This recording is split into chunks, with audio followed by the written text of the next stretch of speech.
And we're live. Happy New Year, everybody. How you doing? Hey.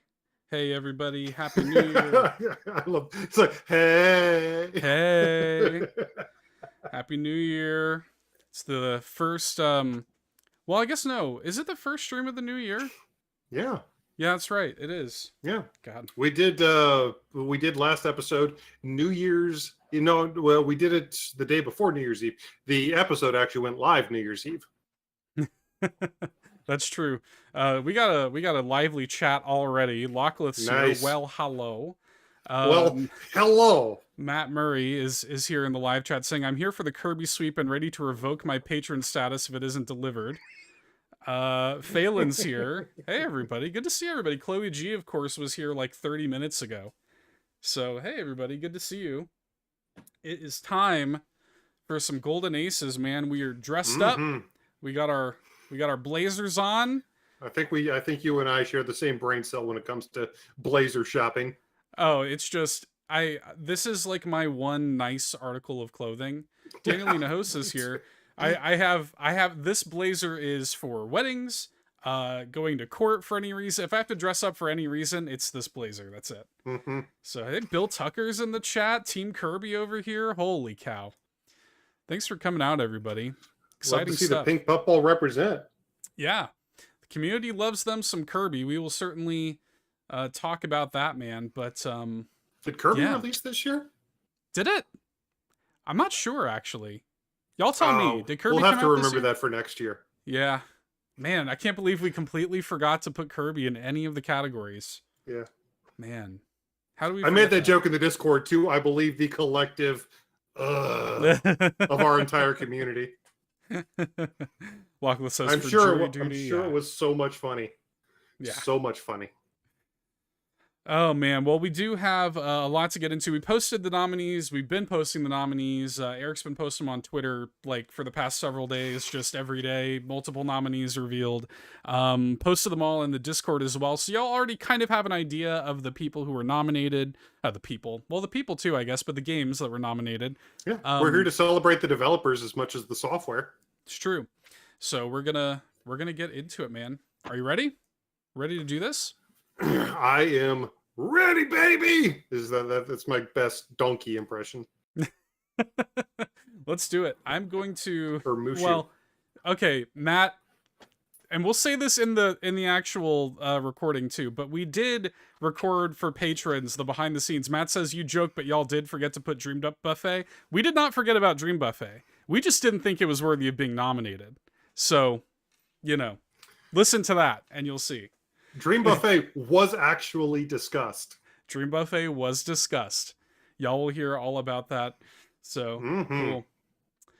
Oh, okay. Chloe G says, "Oh, I don't see anything in my DMs. I have a newer private account. Maybe that's why. I promise I still follow you guys. I just don't think you guys." Okay. All right. So that's why she has a private account. So Chloe G, reach out to Eric or I. Eric was trying to contact you about something that we'll announce a little bit later. So cool. All right, man. Let's roll this intro and get the show started, eh? Yes, let's go to the golden aces. I'll see y'all on the other side.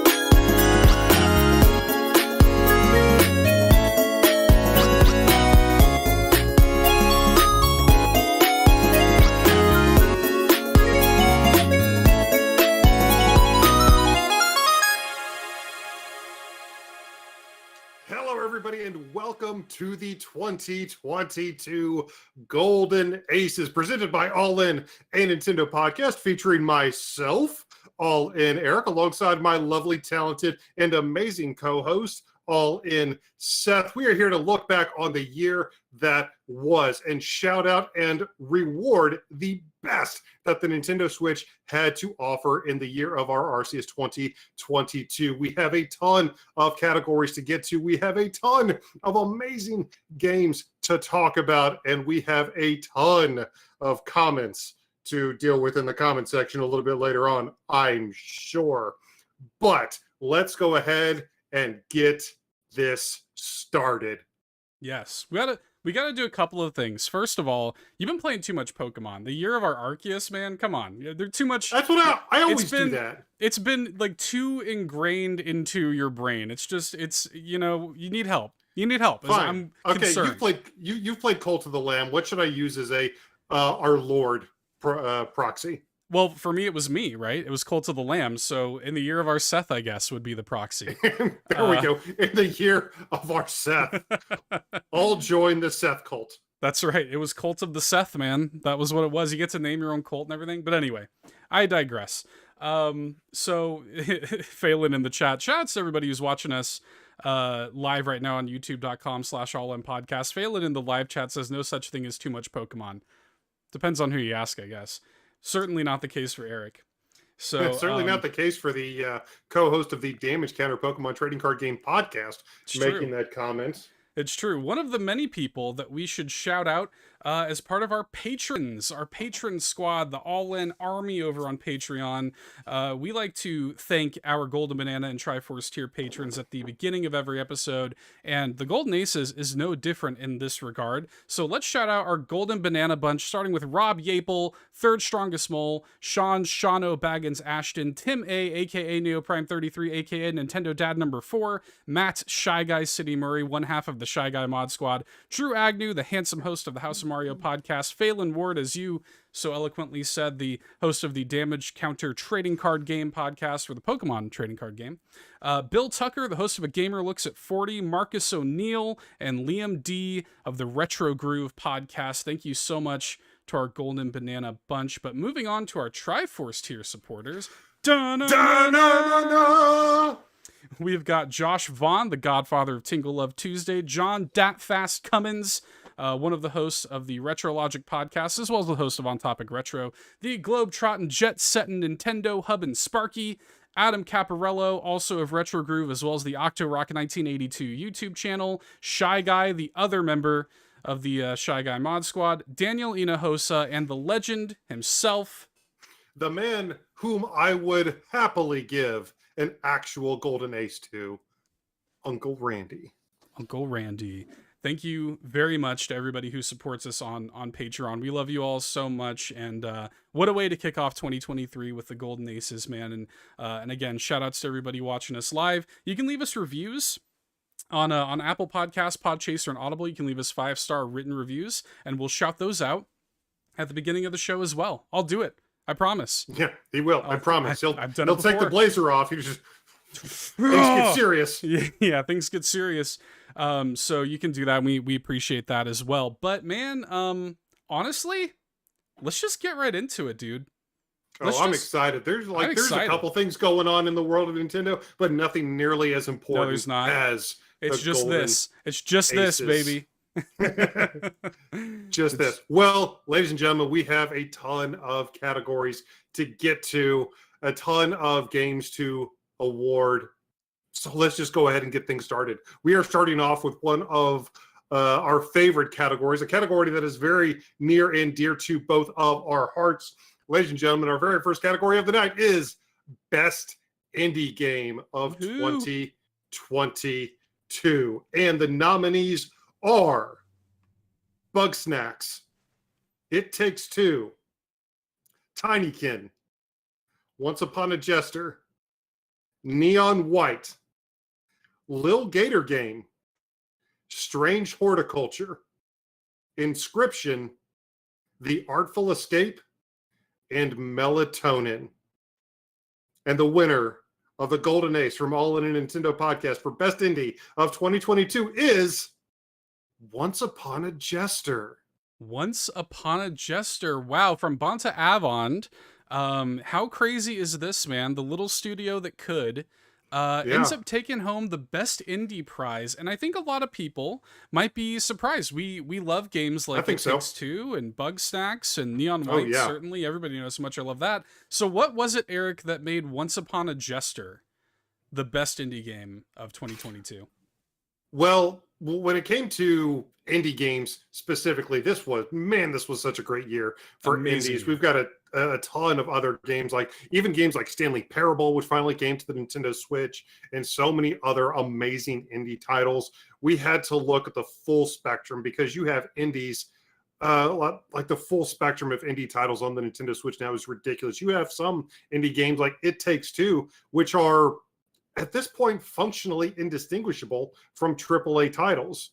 So when it came to best indie, what really exemplifies, what are the true qualities that make something an indie game, a standout indie game, and an indie game that pushes creativity forward?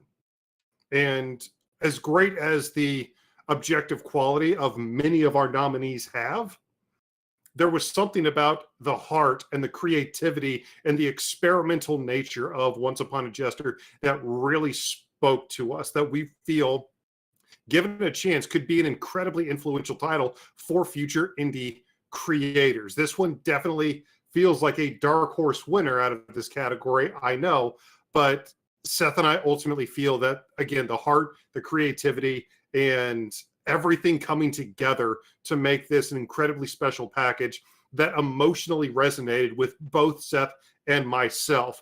We've played some really, really good games this year, but this one is going to be a title that sticks with us for quite some time. That's really what it is. It's about not only just the heart of it. I mean, Once Upon a Jester is the most indie game imaginable. Like, the idea of an independent game. If we're trying to quantify something like objective quality, Once Upon a Jester would probably be lower on this list, right? Like, it's, the game is kind of janky. It's made by a novice independent studio in the Netherlands. It's made by like 4 people, but the amount of heart, the question we were kind of asking ourselves is, what is pushing the industry forward?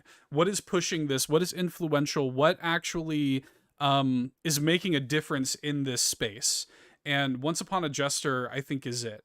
Once Upon a Jester is the game that will surprise you with how heartfelt it is, the improvisational gameplay and writing, the improvisational performances. Like, you're going to see, I think, many indie games trying to ape the Once Upon a Jester style. And I think it's low-key brilliant. And that's not to take anything away from any of our other nominees. We have got, as Eric said, an incredible year for independent games. We didn't even nominate Tunic. Yeah, Tunic is, I think, a good honorable mention. There are a lot of games here, and I'm just looking at, we actually decided to do 10 nominees for Best Indie because it was such a strong year. All the other categories have 5 nominees.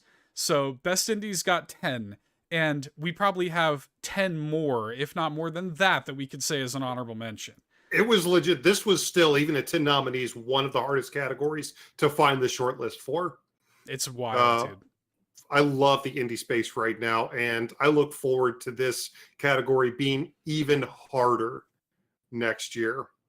Yeah. And of course, that's not I'm sorry. Oh, no. I do just want to, shout out some of the ones that didn't quite make the cut, but, we've got, this is such a big category. I just want to say, and a lot of these we've done indie showcases on the show, so you can definitely go back and listen to our coverage on that. So I want to shout out games like Lunistis, Shovel Knight Dig, Return to Monkey Island, Rogue Legacy 2, Ooblets, Curse to Golf, The Spirit and the Mouse, Beacon Pines. You said shouted out the Stanley Parable earlier. Games that weren't nominated but still incredible. That's just how great of a year it was for indie games. And some of these games are really good Switch ports that we got of games that appeared first on other consoles, like It Takes Two and The Artful Escape, and even Inscription. Amazing independent games that came to Nintendo Switch this year. Bugsnax is another one that we got on Switch this year. So we just ate so well as indie game fans on Nintendo Switch this year. Little Gator Game is basically perfect. Tinykin is one of my favorite 3D collectathon platformers, I think, of all time. Neon White is just one of my favorite games of all time. It was stacked competition this year. Make no mistake. And this category, I think, is a perfect example of why we wait the entire year to do the Golden Aces, of why it's our first episode of the new year, because three of the games that made this shortlist for best indie game of the year all came out in December. Yeah. It's exactly why we wait. Inscription, Melatonin, Little Gator Game all came out in December. So, and there's so many more amazing indie games we're looking forward to. We broke that down last week. We broke a lot of them down last week in our episode. Make sure to go ahead and check that out. But Seth, that's last week. That's old news. Old news. We got some more awards to give away, don't we, sir? We do. Congratulations to Bonta Avond for taking home Best Indie, Once Upon a Jester. Amazing game, pushing the industry forward. Despite stiff competition, Bonta Avond, thank you so much for this special little game. The quintessential indie experience. The bar has been set high, for sure. So the next category that we actually have on the docket here, and this is a new category, Eric. Many of these categories were carried over from last year, which was the first ever Golden Aces. This category is for Best DLC Expansion. Okay, and the nominees are Mario Kart 8 Booster Course Pack. I mean, R-Type Final 2 DLC sets 5 through 9. This is Eric up and down, right? Cuphead, the Delicious Last Course DLC, which Eric knew meant DLC the entire time. We've established the entire time, ever since it was announced. He picked it up right away. Monster Sanctuary, the Forgotten World update, and the winner of Best DLC Expansion had to go to none other than Monster Hunter Rise Sunbreak from Capcom. Woohoo! Monster Hunter!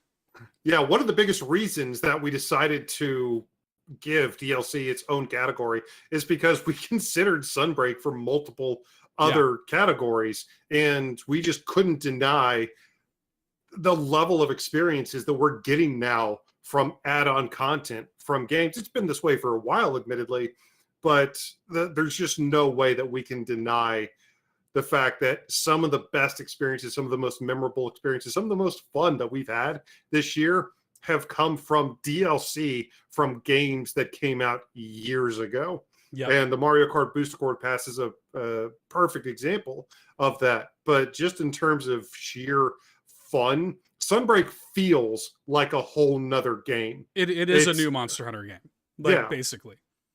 It is a massive expansion on Monster Hunter Rise, which released last year, and it gave us everything that we really wanted. It gave us a brand new hub area. It gave us a ton of new monsters to hunt. The internet, the 4-player online co-op worked just as well as it did last year. We had a blast. Earlier on this year, going on hunt after hunt after hunt with our community, taking on the 3 lords. It was just a ridiculous amount of fun. Just a ridiculous amount of fun. So thank you all for those who joined in the hunt. It was an incredible expansion. We did like a review of it. It was such a big expansion. This is the only one of these where we did a review on it. Like, it was worthy of its own review. It was amazing. And like, that's one of the games where like, if I just had more time, I would love to just like play Monster Hunter, man.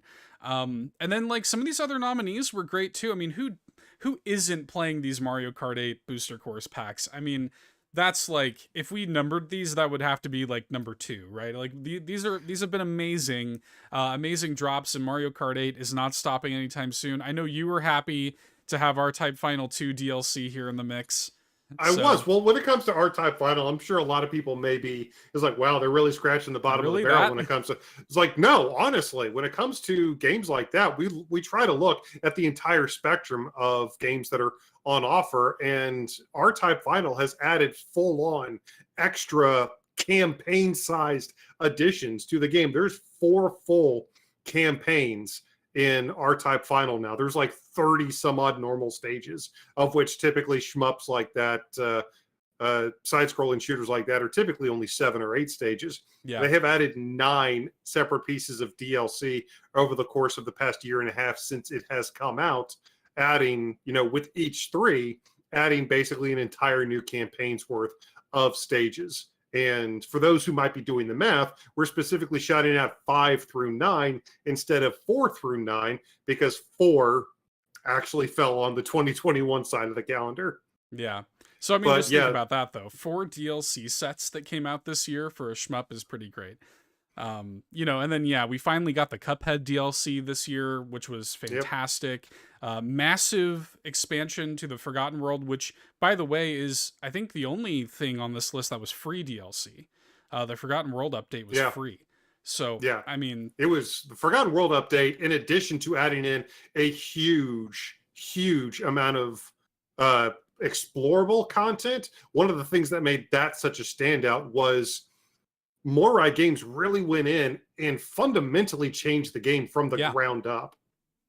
yeah, It wasn't just a balance patch. They fundamentally changed a lot of aspects of that game, rebalanced a ton of stuff, added in a ton of really interesting new play modes like randomizers and other types of different challenge modes. It wasn't just the Forgotten World. They reworked a bunch of the actual character sprites in the game. Again, fundamental changes to the base level of the game that you just don't see. You just see content additions, you see new characters, all over the place. But Morai Games should definitely be commended for the amount of care and attention they put in to their game.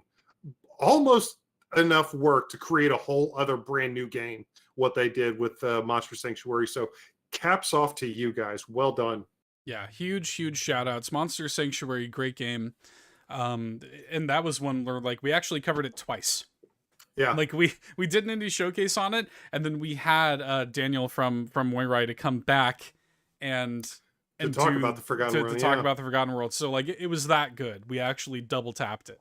So but the award goes to Monster Hunter Rise Sunbreak, incredible expansion. Congratulations, Capcom. But what do we got next, done, Capcom. A lot of things I'm expecting for in Capcom this year. Might have to get Street Fighter 6. But moving on to our next category. Our next category is actually best remake / re-release. Here we are in the golden age of remasters and remakes and re-releases. But very often we're actually seeing an improvement upon the source material. And all of these did that better than their peers this year. The nominees for Best Remake Re-Release for the All-In Golden Aces 2022 are Live Alive, Atari 50, the Cowabunga Collection, Pac-Man Museum Plus, and the Capcom Fighting Collection. And the winner of the Golden Ace, Atari 50. Woohoo! From Digital Eclipse. Digital Eclipse on this list twice, by the way. Yeah, in this category twice. Yeah. For both Atari 50 and the TMNT Cowabunga collection. There's been some really interesting remakes and re-releases this year. Tactics Ogre was a really interesting one. And, we all love live, but I mean, Atari 50, for those who have checked out the Atari 50 collection, it is absolutely immaculate. It really is. It's one of the best reviewed Switch games of the year, which may be weird because we've seen so many Atari collections in the past basically just get thrown up as shelf fodder in so many different places. But Digital Eclipse went in and turned this into an actual celebration. Atari 50, an anniversary celebration, truly feels like a culmination, like everything has led to this. You get to go through the entire history of Atari. It's not just a collection of games, of which there are over 100 games in this Atari collection. But the way that they make you realize how important this was, how important Atari was to the industry, to the history, to the early days of this industry that we all love so much. They really make you care and really make you realize that without Atari, we would be looking at a vastly different video games industry. And it's so cool to go through because they don't sugarcoat anything whatsoever. This isn't some dumbed down, cherry pick all the best sound bites type of thing. No, there's a lot of really interesting, genuinely interesting self-reflection on a lot of this stuff, talking about a lot of the failures that Atari both as a company and individually, a lot of the failures that were suffered. And it is endlessly interesting because of it. Enough extra content to film multiple documentaries and a ton of great accessibility features across every collection of games that's there. You've got 2600, 7200, Atari 800, Lynx, Jaguar, even some new reimagined games, which are definitely worth checking out. Neo Breakout and Vector Sector are personal favorites of mine. But there's just so much here, from Pong all the way up to the Atari 800 game that was created in 2007 by a Swedish team of 4 people. There's so much going on in this collection. It is a must own if you even remotely consider yourself a gamer. Oh, so cool. So cool. There's love here. Lockleth in the chat shouting out the Jaguar. So I mean, it's long been, I mean, it's been famously difficult to make Jaguar and Lynx and stuff work on emulation, and they figured it out. And they released Atari 50. What an incredible collection. But I mean, like, some of these other, so we do have a few honorable mentions. It was a great year for this category. Yeah. This year was stacked with retro remakes and re-releases. Thinking about the Klonoa Fantasy Reverie series, that was awesome. Pocky and Rocky Reshrined. It was great. You know, one of the most expensive like Super Nintendo games, basically completely remade. Really cool. Crisis Core Reunion, which was also great to get that PSP game on the Switch, and it actually like runs well and stuff, and it was a cool little, you know, throwback. But I look at some of these other nominees to finally get the opportunity to play Live Alive was awesome. It was great.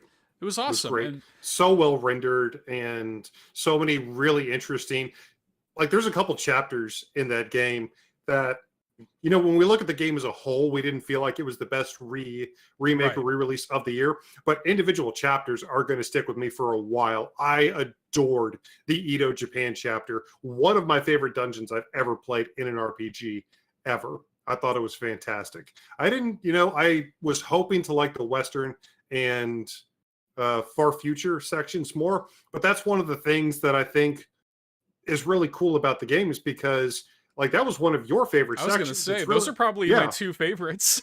Exactly. Yeah. And the way that different chapters in the formats speak to different people, because of how different everything is, there's probably not going to be, you know, probably not every chapter is going to resonate with you strongly, but because of how much different there is on offer here, chances are you're going to play a couple chapters in Live Alive that are going to really strongly resonate with you. And so cool. That's enough to keep it in your mind for a very, very long time.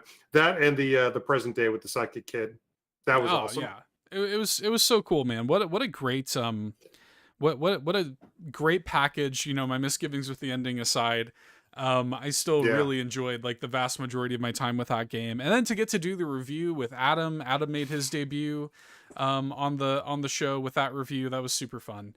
But then, you know, again, Digital Eclipse nominated with 2 games for this category, with the Cowabunga collection also coming out this year. Just a banger year for the TMNT. Another, you know, awesome collection from Digital Eclipse. You know, I think about, you know, with you and your love of fighting games, Capcom Fighting Collection. Bro, awesome package. Oh my god, I'm so happy. I love Capcom Fighting Collection so much. The fact that we got 10, you know, very often overlooked and very often underappreciated fighting gyms from the early to mid 90s from Capcom, and crucially, which landed the collection on this list, crucially, every single one of them had online verses to it. Every single one of these games, Hyper Street Fighter 2, Cyberbots Full Metal Madness, which alone made this a must-buy for your boy. Yeah, like the entire Darkstalkers franchise. It's just, oh my god, I love this title so much. I love this collection. What a cool so package. Much. And it's got Epic Voice Guy from Honest Trailers as the MC. What could be better? Yeah, and then Pac-Man Museum Plus, you know, just putting so many great games into one cool package, you know. There was a little moment there where a few of us were playing a lot of Pac-Man Museum Plus, but Atari 50 takes home the grand prize, and I think really Digital Eclipse with this one set honestly the new standard for I mean, this is like the highest possible bar, I feel like, just from everything that I've seen and heard. I need to pick it up myself, but the highest possible bar, like, this is how you do a celebration of a company, a celebration of history, and preserving their games. I have true love for some of the nominees in this category, but Atari 50 genuinely makes me think less of other collections in retrospect. It may be actually so good that it may dissuade other developers and publishers from trying to create them in the future. Yeah, man, nice work, Digital Eclipse, and might not even be the last time we talk about them here tonight. So we will see. But Eric, we need to get into a category that is very near and dear to my heart, the category of best music. Yes. So this is a great year for video game music. The honorable mentions here are already a lot and could have been longer if I actually sat down and really thought about it. But the nominees that we have here in this category are, of course, Xenoblade Chronicles 3. You knew that was going to get nominated. Once Upon a Jester, Sonic Frontiers, The Artful Escape, and Kirby and the Forgotten Land. And the winner for the Golden Ace for Best Music is, of course, Xenoblade Chronicles 3. Come on. Game Awards, this is how you do it. This is how it's supposed to go. Yasunori Mitsuda did not get custom flutes made for you to snub Xenoblade Chronicles 3 soundtrack at your awards show. It is not getting snubbed here tonight, folks. Xenoblade Chronicles 3, best music, one of the greatest soundtracks ever composed by one of the greatest composers of all time. There was no other option. No other option.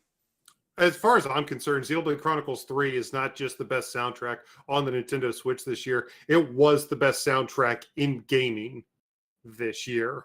Full stop. That was, and it was absolutely amazing from start to finish, especially when you're talking about a game that you're going to spend dozens and dozens, 100+ hours in, and the fact that I was enjoying every moment of it in large part due to the candy that was constantly being forced in my ears because of Mitsuda-san. And again, just if for nothing else,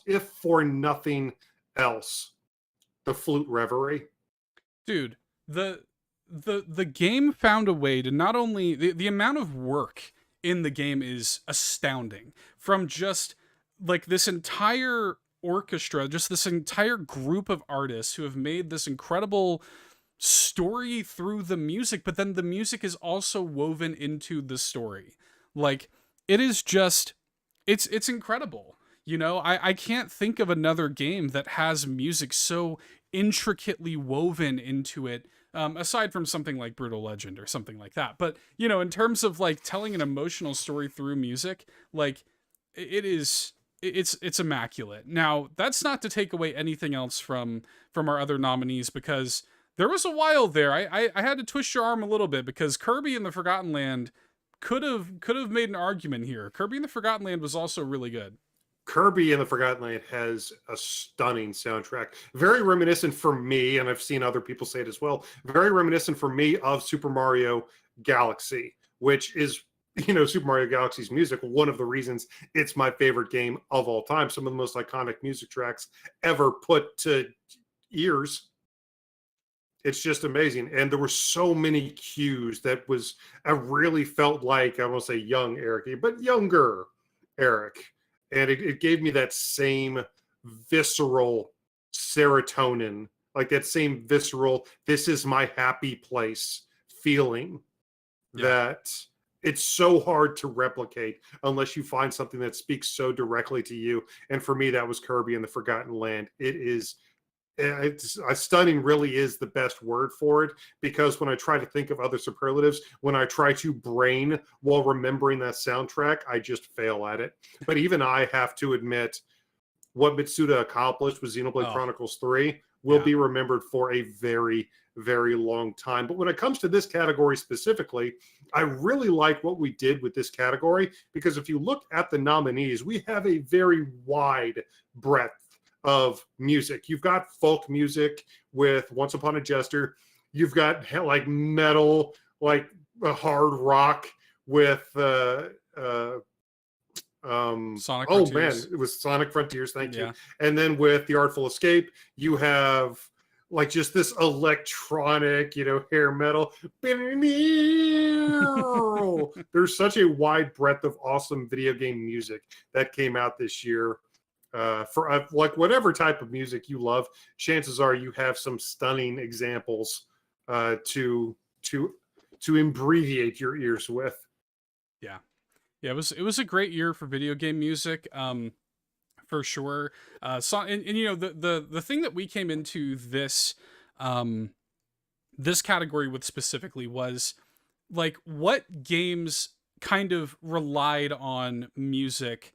What games were the most accentuated, in other words, by their music? So that's why Neon White didn't make the cut, because as great as the music of Neon White is, it was like on my Spotify Wrapped, like I listened to it constantly.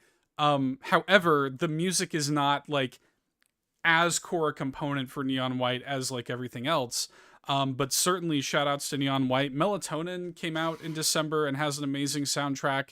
Sunbreak had an amazing soundtrack. Pokemon Scarlet and Violet, the music is incredible in that game. Yeah. We talked about Live Alive. The music is incredible in Tinykin, in Tunic. I think about these kind of like rad over the tops T-Lopes did with TMNT Shredder's Revenge. Like this kind of over the top crazy soundtrack. Jitsu Squad. Jitsu Squad soundtrack was, it was great. Just crazy. Just to hear Johnny Gole, surfing on the lava. So crazy. Amazing. Chloe G says, if it counts, I did think some of the new Pokemon songs battle themes were really good, and I'm curious, what did y'all think of Persona 5 Royal's music by chance? Yeah, Persona 5 Royal, I mean, of course it has amazing music. It's one of those things too where you're also kind of thinking about remakes and re-releases and stuff like that, and how it applies to this category. So we definitely shouted out kind of we prioritized anyway like new music that was released this year, with the exception of The Artful Escape. These are all brand new releases, so we did want to shout out a lot of that. And then Sonic Frontiers, man, like I mean, the music I'm Here, in that Undefeatable, and just the boss themes. I was listening to those on repeat for a full calendar month. I just understood. Could not stop. It just understood the assignment. It just knew exactly what it needed to be. It was just spot on. It knew it needed to have this kind of 2003 emo, screamo, cringe. It just knew exactly what it needed to be. Yeah. So I'm with you, Chloe. Those battle themes in Pokemon Scarlet and Violet, like the Team Star battle theme, is amazing. I even like the gym battle theme, which I think was actually recycled and remixed a little bit from Sword and Shield. But yeah, some of those battle themes are amazing, especially when you get into when you get into the final sequence of the game, the final area of the game, which we don't want to talk about too much for those of you who haven't experienced it yet, but it's one of my favorite end games in Pokemon history, and the music's a large part of that. We could have done like top 5 songs in addition to just best music. We could have done like just and like Area Zero would have been on there. Northeast Frost Street from Kirby would have been on there. Like just this is an amazing year for video game music, full stop. And there are many others that I could shout out, but I mean, just a great year for video game music. But yes, congratulations, righting the wrongs here at the Golden Aces. Xenoblade Chronicles 3 taking home the Golden Ace for best music. Congratulations to Yasunori Mitsuda, the legend, and his entire team. Absolutely. Cannot wait for more DLC for Xenoblade Chronicles 3 coming in 2023. Hopefully a few more songs will be added along that. We shall see. But moving on to our next category, the next Golden Ace we will be handing out this evening is for Best Action Adventure.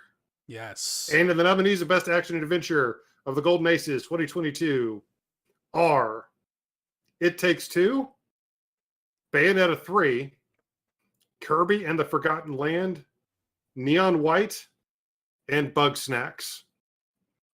And our pick and the Golden Ace winner for Best Action Adventure of 2022 is Bayonetta 3. Bayonetta 3?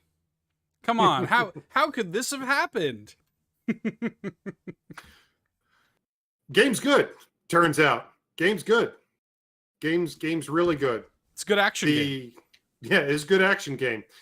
The thing that I keep coming back to with Bayonetta 3 is just how constantly satisfying everything is. The combat is obviously front and center, and there are so many new amazing tools for Bayo to play around with, like like an actual locomotive attached to a handle that she can swing around and turn into massive saw blades, and she can turn into this big, weird, creepy mannequin scarecrow and attack. There's so many weird, awesome tools for her to play with that you're constantly getting new ones throughout the entire course of the game.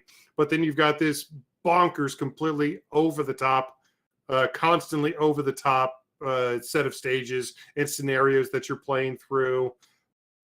Around every corner, there's stuff to do and collect. The amount of variety in the game is absolutely ridiculous. You know, nonstop thrill rides and stuff like that. They're buzzwords and they're nice phrases to put on the back of box arts, but they really do kind of ring true when it comes to games like this. It's just, I wish we had more games like this on the Nintendo Switch. Games like this and games like No More Heroes. Dude, Bayonetta 3 has got probably and this is, it's important to note too. We're talking about this category is, you know, when we're kind of combining genres and things, we're casting a fairly wide net, right? And when it comes to action though, like Bayonetta has got, for my money, one of the great weapon sets in video game history. Like, you can have fire yo-yos in that game, and it's just the best. Like, the infernal demons were amazing. Like, that's, yeah, having been able to summon them basically at any time added such a really interesting and unique memorable. It's just, at any point you're like, know what, kaiju, come out. Yeah. Oh, dude, it was, just incredible. And then I look at some of these. I think we have a really good spread here because you look at something like Bugsnax, and that kind of falls more into that adventure, you know, sort of category, where Bugsnax is this, you know, kind of like Pokemon Snap but not on rails sort of thing, and you think of it as kind of an action adventure, and that's a phenomenal game. It Takes Two was clearly going to be in this category. It just makes perfect sense. Neon White, just the total nonstop action thrill ride of Neon White. You know, it never stops. Then Kirby and the Forgotten Land, completely redefining the Kirby franchise, really, as this sort of, you know, 3D action adventure game. Great year. And then we do have a couple honorable mentions. We did want to shout out Lil Gator Game. Lil Gator Game is, again, basically a perfect game. And then Tinykin, which is, again, very, very close. It was a good year. Yeah, turns basically out. A perfect game. I love Tinykin so much. People are going to start to forget that game. I hope not. It actually just got a big challenge update, or like a huge content update recently. Keep making Tinykin. That game is amazing. Make a physical. I will give you the money. For sure. But something that is, you know, really, really important to our enjoyment of video games, and something that we focus a lot on when we talk about them, are the stories. The stories that are told within them. And so our next category is celebrating the amazing stories and narratives that were in video games last year. Our next category is Best Narrative. And the nominees are Xenoblade Chronicles 3, Beacon Pines, Once Upon a Jester, Nier Automata, The End of Yorha edition, and Inscription. And the winner of the Golden Ace for Best Narrative is Xenoblade Chronicles 3. Because of course it is. I mean, if you've played it, the music is great. It's a great thing to have. It's a great thing to listen to. It's a great thing to keep you going for 150 plus hours. But the fact that I've cared more about Noah and Mio and Lance and Cinna and Teon and Uni so much. You remember the entire party. Yeah, yeah, exactly. I remember the entire party off the top, because their entire journey is so ridiculously memorable, to the point where, you know, individual things that happen to each one of them, I start to feel in my soul. There's a few times, specifically toward the end of chapter 5, that just Like, I was wrecked. Big Fetal time. position, crying, just done. Does the game overindulge in stories sometimes? Absolutely. There are some way too long story breaks in Xenoblade Chronicles 3. But when it's this good, you almost don't even notice. Dude, You there are two moments specifically in Xenoblade Chronicles 3 that are among my favorite moments in video games, period. Like, in all of my time playing video games, there are two moments that I think of specifically in chapters 4 and 5 that are, no, seriously, all-timer great moments. And the story of Xenoblade Chronicles 3, I think, is something that really pushed it over the top. It really is just, it's a situation where you've got a team of people who are all operating at the absolute top of their craft. And like this game, from the main story to even the side missions, you see, know. that's the thing. That's the thing. Great video game stories, great video game stories make you care about the characters that are involved in. And to be able to tell a really good story in a video game is a special thing. The thing is, Xenoblade Chronicles 3 tells like 58, Yeah. because in addition to the main party and everything that happens with them, I love how they treat the NPCs in this game, because they don't treat the NPCs like NPCs. They treat them like actual, I say, human beings. You know, they're not, traditional humans in this game. But yeah, there's the characters that you meet. I still remember the name of the cook at Colony 4. His name is Laszlo. His name is Laszlo. Never The, forget the, Laszlo. I love Laszlo, man. To the point where I'd go back to colonies and be like, "Oh, hey, man, how you doing?" Because so many of the NPCs, when I say so many, I mean the vast majority of the characters that you will meet in this game have some type of narrative arc and some actual form of character progression and character growth, of which it feels like there's hundreds of NPCs in this game. The amount of narrative content in this game could fill multiple seasons, multiple long seasons of a television show. That's just the side stories. You've got all the amazing stuff that happens with the core cast. Then you've got all the individual multi-layer, multi-tier, incredibly nuanced side quests that you go through with each of the recruitable heroes. And then again, each of those heroes has their own colonies and their own people that fall under them. Most of them have their own character growth and missions and storylines and arcs that you can participate in. It is insane. It is absolutely staggering the amount of narrative meat there is on the bone. And this absolutely isn't a case of quantity over quality, because so much of it is genuinely really good and endearing. I was rooting for so many otherwise forgotten NPCs that would have just been glossed over as just essentially talk bots at a merchant shop in any other game. But in this, no, that's Crystal. That's not just a placeholder for a merchant. No, that's not just some random soldier walking around. That's Vic. You get to know them. That is one of the things that makes Xenoblade Chronicles 3 so incredibly, incredibly special, because finding a really good video game story is rare. But like I said, Xenoblade Chronicles 3 has like 58 of them. Yeah. Good game as it turns out. And then I mean, some of these other nominees are ridiculous. Inscryption is one of my favorite video game experiences that I had this year, just in general. The way that it tells its story, and the game is not at all what you think about, what you think it is. I don't even want to say too much about it, because you really should go in as blind as possible. But the game is not at all what it appears. And it just tells an incredible story, and it has like a very like meta story that takes place kind of outside the game too.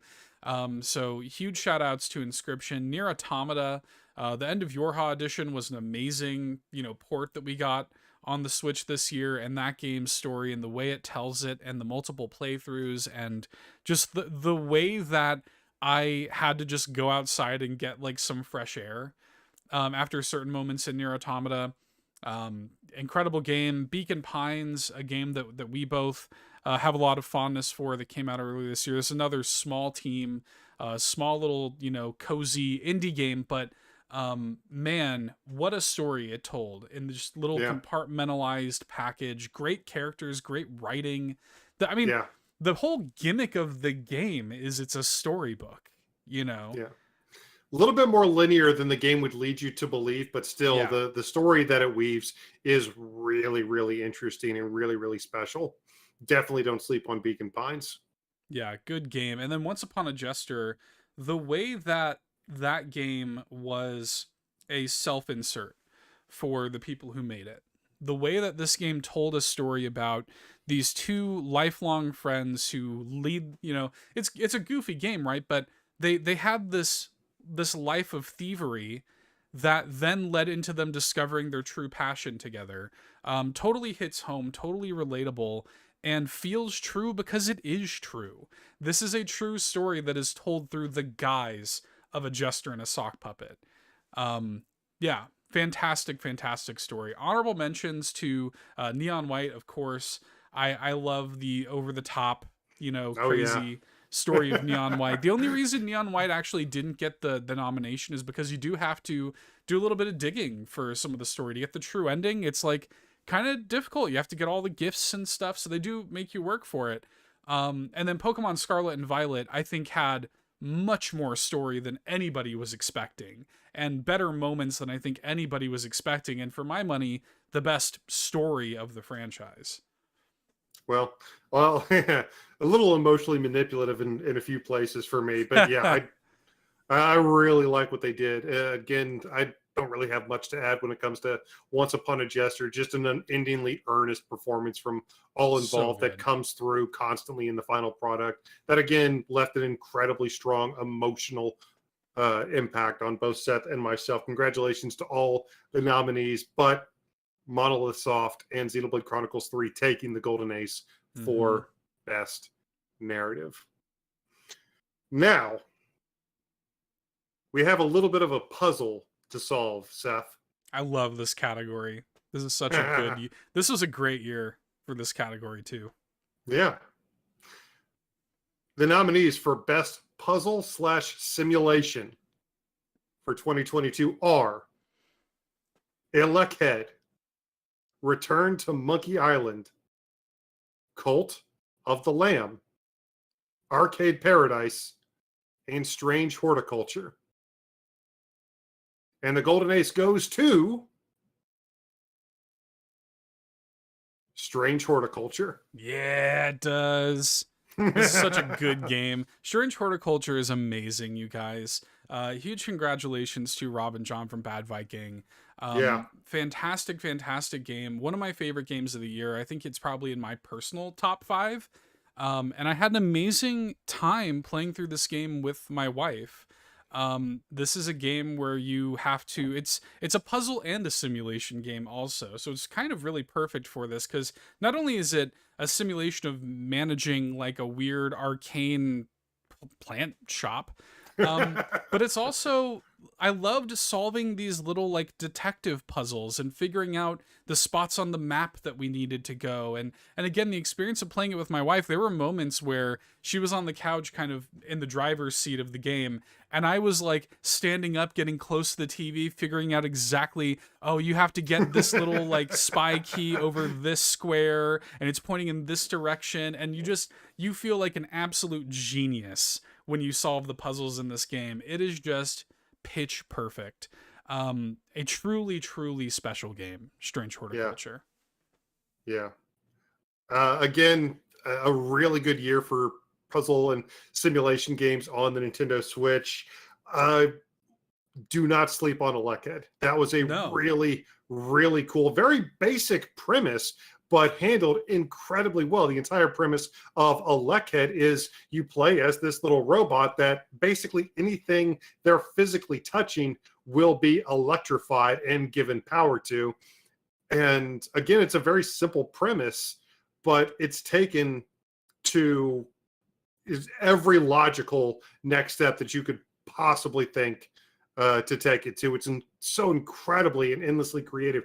But one of the coolest things about Elekhead is the secrets layered upon the secrets. And people in our Discords like, oh, did you find this? No. Did you find this? Oh man, no, I didn't even know that was a thing. Yeah. And just secrets layered on top of secrets. It's so cool. Definitely check out a look at. I believe that was a one-person dev team. It was. Yeah. Nama Takahashi. What a cool little game, man. And like, it's affordable, it's a quick playthrough. Just a great game. Monkey Island came back this year, which, like, Return to Monkey Island was fantastic. Really enjoyed it. Kind of a great, if this is the final Monkey Island game, it is left at a great place, but it's also the kind of thing where if they end up wanting to make more, they totally could. Fantastic game. Cult of the Lamb, I was obsessed with this game for a couple of weeks. This game was, you know, it had problems, had big issues performance-wise, but and had a couple of balancing issues, but in terms of the actual simulation structure, the cult management, totally hit for me. Loved it. And then Arcade Paradise, you know, like, this was the year that I learned that I liked management sim games. Like, that's what I'm going to think back on this year, because I look at some of this stuff and, like, Strange Horticulture, management sim, Arcade Paradise, management sim, Cult of the Lamb, management sim. I kind of love this genre, and I never realized it until this year with some of these incredible games. I also want to give an honorable mention to The Punch-In, which also came out in December. Yep. Another reason that you wait. The Punch-In is a brisk playthrough, but it's from Shina Multimedia, and it's a really great, quick, breezy playthrough, a cool puzzle game premise, gorgeous pixel art. Shout outs to The Punch-In. Yeah, and I've already got my eyes on a couple games that could very easily be mentioned here in Best Puzzle Simulation next year. Definitely check out Patrick's Parabox. I think it's going to be amazing. And I really think, I'm throwing this out there, I really think Terra Nil is going to come to the Nintendo Switch. Okay. All right. Throw it out there. We'll see what happens, man. But let's talk about Best Party / Multiplayer. Yeah. Congrats to Bad Viking real quick on their win. Congrats to Bad Viking. Strange Horticulture, some more content for that, maybe some DLC in the future, mayhaps. Yeah, we'll see. I adore that game so much. Everybody go out and play Strange Horticulture. Congrats, Rob and John, for this win, and thank you very much for this experience. Best Party Multiplayer, the nominees for this category are It Takes Two, Windjammers 2, Eric's fan favorite there, Windjammers 2, Splatoon 3, TMNT Shredder's Revenge, and the Capcom Fighting Collection. There can only, is an amazing category, amazing year for multiplayer gaming. There can only be one winner, though, and the winner of the Golden Ace for Best Party Multiplayer is It Takes Two from Hazelight Studios. Woo-hoo! Yeah. So I was basically just ready to give Windjammers 2 this Golden Ace way back in January. Until like a month ago. Yeah, I was ready to just hand it over to Dotemu. Here you go. Have your award. Take it. Because Windjammers 2 was everything I hoped it would be after years of waiting. It improved upon one of the best arcade sport games of all time. But even I can't deny that the experience that I had playing through It Takes Two, even on an admittedly lesser port when it comes to the Nintendo Switch and the concessions that we had to make, even taking that into account, the co-op playthrough and the specifically designed co-op nature of It Takes Two is something truly special. Fantastic game. It for my money, the best co-op game ever made. Like, just straight up. And you know, I look at this again, it's a great year for this stuff. You mentioned the Capcom Fighting Collection has all these games, all of them with online multiplayer. We actually were originally thinking about the Cowabunga Collection for this. And it is worth noting that they're planning on continuing supporting the Cowabunga Collection with and making even more of the games online capable. Mm-hmm. And just imagine, for those who have not played It Takes Two, just imagine in a category, in a multiplayer category that includes a collection of 10 online fighting games, a single package that includes 10 good online fighting games, for us to give the Golden Ace to It Takes Two in this category should speak volumes. Crazy. The game is just immaculately designed. Shredder's Revenge, 6 players, co-op, fun.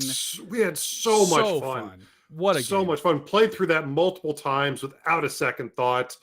Just playing through online with all 4 turtles, getting 4 people together and just playing as Donnie, Raph, Mikey, and Leo. There's just there's something so unmistakably cool and nostalgic about doing something like that. I can't wait to play through it another few more times. It's so fun, dude. One of the best beat 'em ups of the past few years. So obviously, so much care taken at every stage of development for that game. It needed again. It deserved to be nominated for this category for sure. Yeah. Splatoon 3, fantastic. For me, the multiplayer experience of Splatoon 3, connectivity issues aside, the actual multiplayer experience of it, though, I think is the best of the series. It is just so strong. So, like, just the quality of life improvements alone that they made with Splatoon 3 are total game changers. And Salmon Run in Splatoon 3 is just like peak. Like when that is all rolling and you've got a great team together, it is just almost unmatched. Like that is just a phenomenal multiplayer experience. And there's a Splatfest going on this weekend. I'm excited to play with that. So great. And then, like you mentioned Windjammers 2, everything you wanted out of Windjammers 2, but it just speaks volumes to how It Takes Two, designed from the ground up with co-op in mind, and I just think the strongest design of any co-op game ever. And you can watch our full playthrough here on the YouTube channel as well. So, I mean, it really couldn't be anything else for this category. I just look at the games that we put in this category and just the ear-to-ear smile that I had on my face basically the entire time that I was playing any of these. Some of these categories were genuinely like choosing between children, and this was one of those for me. Like I said, I was ready to give this to Windjammers basically all year. Mm-hmm. And then It Takes Two happened. It's just immaculate. Masterpiece. Like, there's a reason that it's won Game of the Year at some other awards institutions. There's a reason for that. Some other awards. Shout outs to Shy Guy here in the YouTube chat who says, I just wish Shredder's Revenge didn't chug with a full party, but man, what a great reminder that games are just meant to be big fun sometimes. That's exactly it. Just fun. That's exactly it. Good games. Now, here we are. We have 45 minutes of world premiere trailers to cut to at this point, half of which are for Elden Ring. The other half are going to be for Death Stranding 2. So enjoy those, ladies and gentlemen. We'll see you on the other side. Yeah. Oh, wait. Let's not cut to trailers. We don't do all that. Our good friend Hideo Kojima, everybody. Do we not have the? Okay, we don't have the trailer. Okay, cool. Yeah. Shy Guy asked, does It Takes Two surpass Portal 2's co-op? Honestly, and I actually like Portal 2's co-op quite a bit. It eats Portal 2's co-op's lunch. Like It Takes Two is the best co-op game ever made. Full stop for me. No question. That being said, the Portal Companion Collection, also released on the Nintendo Switch this year, also definitely worth your co-op dollar. Oh yeah, big time. But Eric, what's our next category? No trailers here. What's our next category? No trailers here. Well, when it comes to the next category, I feel like I should present it because the next category actually is presentation. Okay. Gameplay is amazing. Music is phenomenal. A good narrative is unmatched. But honestly, right now, we just care about pure beauty. How does it look? How does it run? This is our very shallow category where we pick out the best looking games. Well, not just the best looking games, but again, just what presentation is. It's everything that the game does to frame its world to you, whether that be visually through amazing performances or just really good, really interesting style and UI choices. These are the greatest examples of that from this past year. In the category of best presentation, the nominees are Persona 5 Royal, there you go, Chloe Kirby and the Forgotten Land, The Artful Escape, Shovel Knight Dig, and Xenoblade Chronicles 3. And the winner of the Golden Ace for best presentation is The Artful Escape. Wow, The Artful Escape, man. The Rainbow Technicolor music album come to life. The Artful Escape, man. The Artful Escape is ridiculous. It is functionally just a 4-hour musical psychedelic trip through the universe. It is an experience you absolutely have to have. Gameplay light, yes, but that's not why that game is here. It's not difficult. It is meant to be experienced. And again, what a ridiculous experience. Some of the most insane visuals that I've ever seen. Like not even just good looking visuals, but stylistically and mind meltingly cool visuals throughout the entire process. How did I describe it to you, Seth? It was like it was like 2001: A Space Odyssey, Hitchhiker's Guide to the Galaxy. Yep, that's it. All combined to create like this Kiss, Poison, Led Zeppelin, Van Halen 4-hour rock opera. Yeah. It is bonkers. It is absolutely bonkers. If I never use the word bonkers again to describe any other word, I need to use it to describe this one. Yeah. In addition to everything that the game throws at you, the cast in this game is stupid. You have Lena Headey from Game of Thrones fame. You've got Mark Strong. You've got Jason Schwartzman. You've got Carl Weathers. An actual all-star cast joined this little indie game, and it's just amazing. Again, an experience you need to have. We should have done the Jeff Keighley thing and be like, and now we have Mark Strong here to present the award. Exactly, yeah. That'd be awesome. I love Mark Strong. Mark Strong of Tinker Tailor Soldier Spy fame is the best Mark Strong performance of all time for anybody curious. And I stand by that. That's one of my favorite movies of all time. I stand by that. And I look at some of these other, the presentation of Persona 5 Royal, fantastic Switch port. And just like that kind of poppy artwork, the way the UI is presented, Persona, that's got one of my favorite UI, I think, of any game ever. Shovel Knight Dig has some of the prettiest pixel art I've ever seen in my life. It's just so immaculate. Like I don't take a lot of screenshots on my Switch, but I have got like 15 Shovel Knight Dig screenshots on my Switch. It's just so pretty. Like when you're just there in the hub and you've got this big like rhinoceros beetle with a like cart on his back, it's just like gorgeous.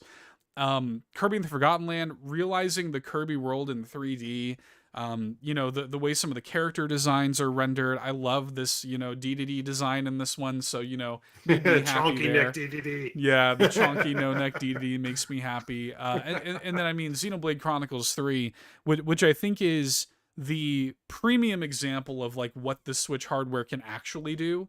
The game runs well, looks beautiful most of the time, and is a huge, massive, expansive open world. Top of its class. Yeah, there were so many times in Xenoblade Chronicles 3, I was like, yeah, this isn't actually a Switch game. I'm honestly playing a PlayStation 5 right now. There's no way this is actually running on a Nintendo Switch with as good as this looks. But yeah, Xenoblade Chronicles 3 does actually look that good. Kirby and the Forgotten Land does actually look that good. Nintendo could have very so easily taken all the area that was right off the beaten path and just made it empty, no space, nothingness. But no, they filled absolutely every square inch of the visual area with visually area splendor. It looks absolutely great. The landscapes in each of the individual stages are sometimes legit awe-inspiring to behold. And just one of the things that made it such, and I don't like to use the word epic, but one of the things that made it such a step up for the Kirby franchise coming into 3D and really embracing like just really embracing the size and scope of adventure games for the Pink Puffball. May Yep. hit ever rain. Yeah, man. Lots of honorable mentions too. Little Gator Game again getting shouted out here. Looks great, runs perfectly, like 60 frames on Switch. I don't know how they did it. It runs totally flawlessly.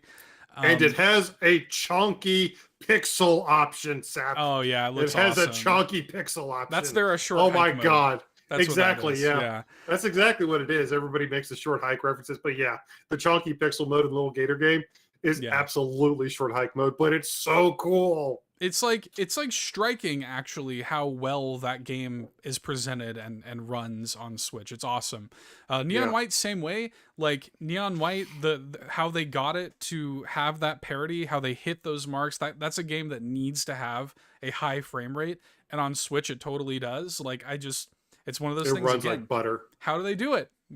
Runs like butter. Melatonin, this is a game that has this like pastel hand-drawn visual style that I think just looks stunning. And again, the game, in terms of like the way it runs and is presented, flawless. Shout outs to Lunistis, this like kind of retro kind of Dreamcast aesthetic or whatever that it has. Low poly can still look good. Yes, it looks so good, and that's another one that just runs super well, high frame rates on Switch. Absolutely loved it. Nier Automata, amazing port, looks great on Switch. TMNT Shredder's Revenge, some again amazing pixel art, amazing character reference, and then Atari 50 again. The way that whole package is just presented, what a great year for pretty games. Yeah. Like I just keep going back to Shredder's Revenge and the personality that they're able to inject into broke down cars in the background of these stages. The background artists should be given a raise for that game. Cool. 1000%. So cool. So huge congratulations to Beethoven and Dinosaur, the name of the developers for The Artful Escape, taking home the Golden Ace for best presentation. By the way, I put together all of I'll never forget that developer name, because I was putting together the images that we posted for social media for the nominees, and I put the developers' names underneath all of the nominees, underneath the game titles. And when I looked up the developers of The Artful Escape and I saw their name was Beethoven and Dinosaur. I was like, that is one of the greatest developer names I think I've ever heard. That is now burned into my brain. So big congrats to Beethoven and Dinosaur for The Artful Escape. Great achievement in terms of your presentation. So amazing. Cool. That was one of the quickest physical orders that I've probably ever done in my entire life, finishing that game and then going right on to I Am 8-Bit. But it's on my list. I got to play it. Seth, what's our next category? Our next category is Best RPG. Another stacked category. A lot of amazing RPGs came out this year. A lot of amazing ones. And I think this might be a little bit of an interesting batch here. And, I think a lot of people kind of know where our heads are at, but let's go over the nominees here. So in the category of Best RPG, the nominees are Xenoblade Chronicles 3, Mario + Rabbids Sparks of Hope, Persona 5 Royal, Pokemon Legends Arceus, and Triangle Strategy. And the winner of this category is Xenoblade Chronicles 3. I mean, we've said so much already tonight about Xenoblade Chronicles 3, but I mean, out of this list, it just is one of the best JRPGs ever made. It just is. Now, it could have been a great game just based on its music and based on the story that it told. However, like this was absolutely Xenoblade Chronicles category to lose. Yeah. However, the improvements that they made, the vast noticeable improvements they made to Xenoblade Chronicle 2's combat system, which I still think is pretty good. The fact that they were able to noticeably improve it so much for this game, I think speaks volumes, in addition to so many other things about that game that speak volumes. The class-based system and the new streamlined chain attacks and everything else that's going on. Admittedly, a little bit too chaotic can sometimes be a little hard to see what's going on. But with the Ouroboros and the jobs and the amount of customization you have, and the fact that everything you do with all the different jobs and how much they reward you with new options for other strategies constantly, and all the different ways that the accessories and the gyms and the different classes and the different passive abilities that you can unlock and the different active attacks that you can unlock by using those different classes and combining them in new and unique ways, giving you a near endless customization with every single one of your characters. Yeah. You know, the Xenoblade series has always had an issue, I think, with like the gear and money economy. And Xenoblade 3 doesn't really fix that, in my opinion, but it does fix a lot of other things. If I had an issue with 2, 3 fixed it. If I thought that the combat was like a little, you know, once you understand 2's combat, I think it's actually really good. But I do think that 3's combat is more palatable, if nothing else, and does offer a lot more customization options. But it's also the quality of life with the removal of the gacha mechanics with the blades, the removal of the like weird traversal, like skill-based traversal stuff, where it's like, hope you have a blade that has level 3 fire so you can burn down this tree trunk or whatever it is, you know. So just the way that it has all of that stuff kind of still in there, but they've reframed it in a way that is way more accessible and palatable. Rather than having your gacha blade mechanic, you have heroes now. Rather than having your, you know, gated, weird Metroidvania skill-based stuff in the open world, now your heroes give you abilities that you can carry with you into the open world. You know, it's all been done in a very elegant way without necessarily removing things, just retweaking them and streamlining them. But it's a game that still forces you to think about strategy. You cannot just DPS your way through that game. You cannot just over level yourself and get through that game. The game still forces you to think about your party makeup and your strategy. Because if you go into a fight, like even once you're high level, if you go into a fight against anything even around your level with nothing but attackers, you're probably going to get wrecked. Yeah. And the fact that even after everything that they've implemented, the fact that it still forces you to consider what's going on and removes so much of the I'll just power level everybody and blow through everything with all DPS, the fact that it still forces you to play it, I really respect. Well, and I think too, I think that some people might look at our list of winners here and be like, this is boring. It's the Xenoblade sweep. But I challenge you to tell me with a straight face that Xenoblade does not deserve to win any of the categories that it has won tonight, including Best RPG. Now, that doesn't take anything away from our other nominees. Persona 5 Royal is another of my favorite JRPGs of all time. And, you know, again, great port to Switch. Like, it's like, cool, great. We just have this amazing game finally on Switch. Like, we've been wanting this on Switch for years. And we finally got it. And it's here, and like it's fantastic. Oh man, Bill Tucker. Sorry, I have to just shout this out. Wishlisting Strange Horticulture. Yes, play it. So good. Anyway, sorry. Nice. No, but again, Xenoblade Chronicles 3. I just can't stop saying enough good things about it. But that doesn't take away from the fact that yes, we did get so many really interesting, really cool, really nuanced RPGs. I shouted out Tactics Ogre Reborn in the remake re-release category. That's definitely worth your time. Talk about Live Alive. That was another really cool one we have a couple issues with, but overall a really cool, really memorable experience. And then, you know, it's a really interesting take on the classic Pokemon formula that wound up being maybe a direction that Pokemon should go in from now on with Arceus. I found a reason to say it, Seth. Yeah. Well, look, I really do. The reason that Scarlet and Violet isn't on here over Arceus is because we just can't ignore the problems that Scarlet and Violet had. And I think that as an RPG and as a restructuring of the Pokemon formula, Arceus just deserves the nod in this category.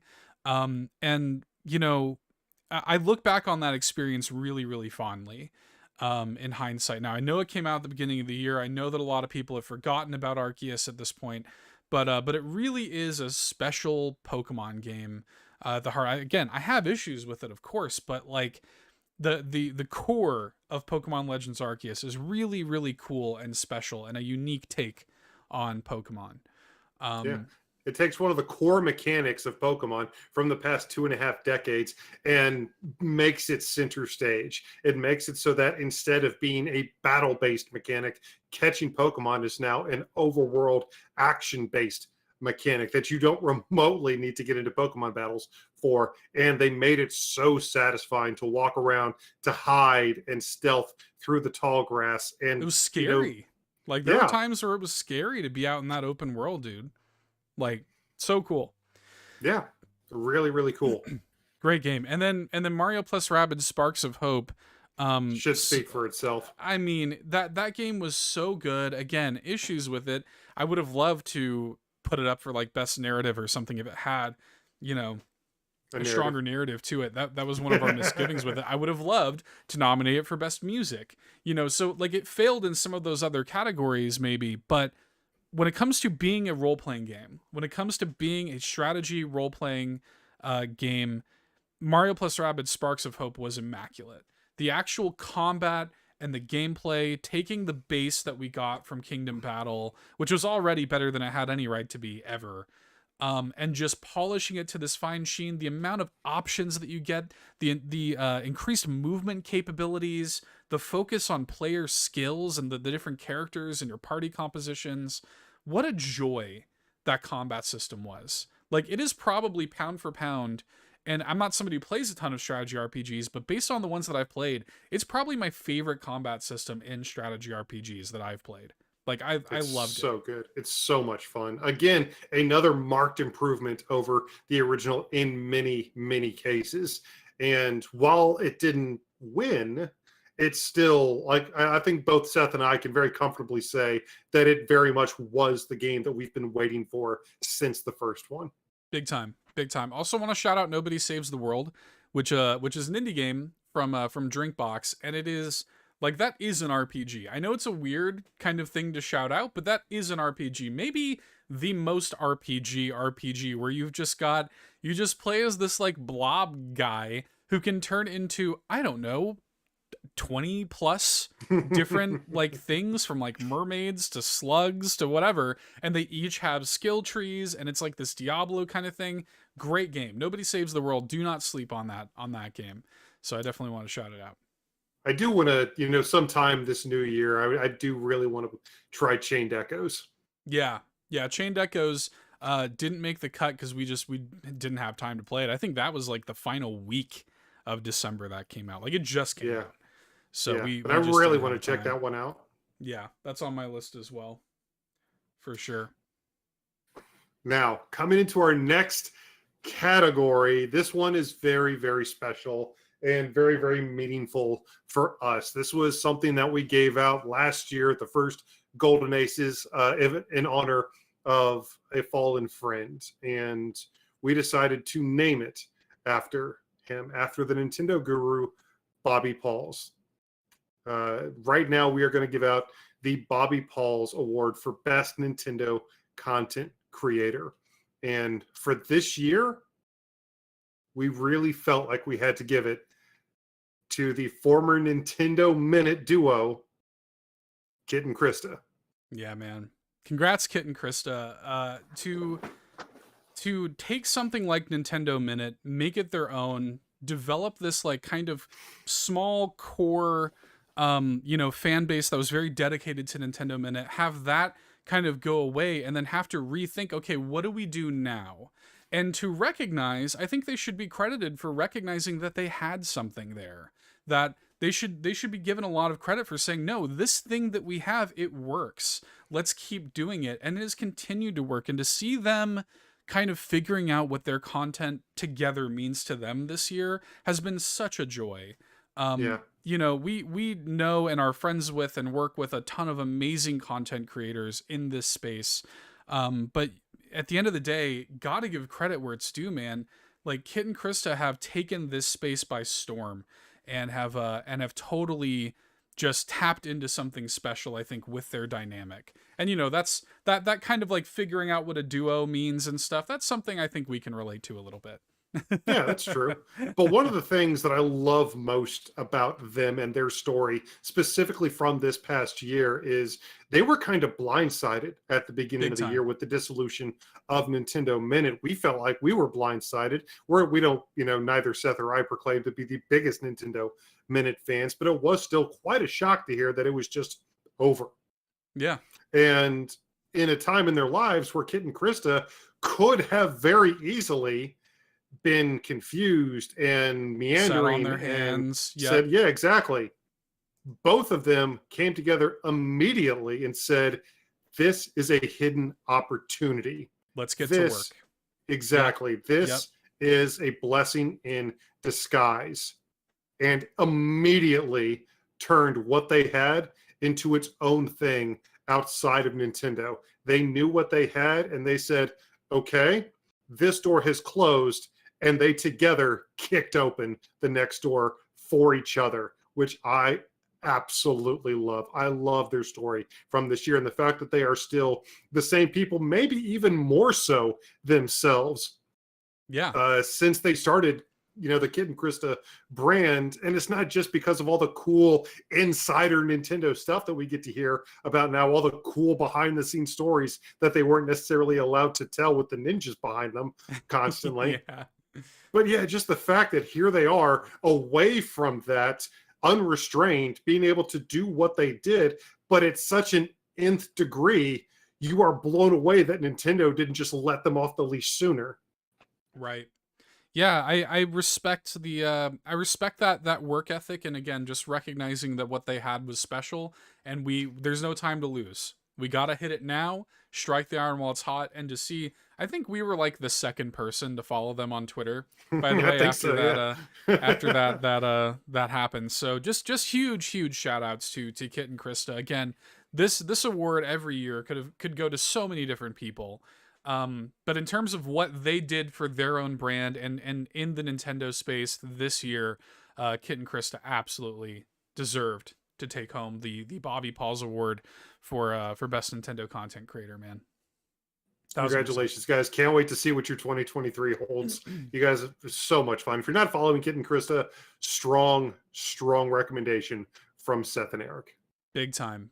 But we have to buckle in, everybody, because we have got to give out the All In Community's Choice Award and shout out some of the submissions that we got from our community, and the community really came out, and we wanted to make sure your voices were heard. We're gonna read some of these submissions here. Now, these are truncated.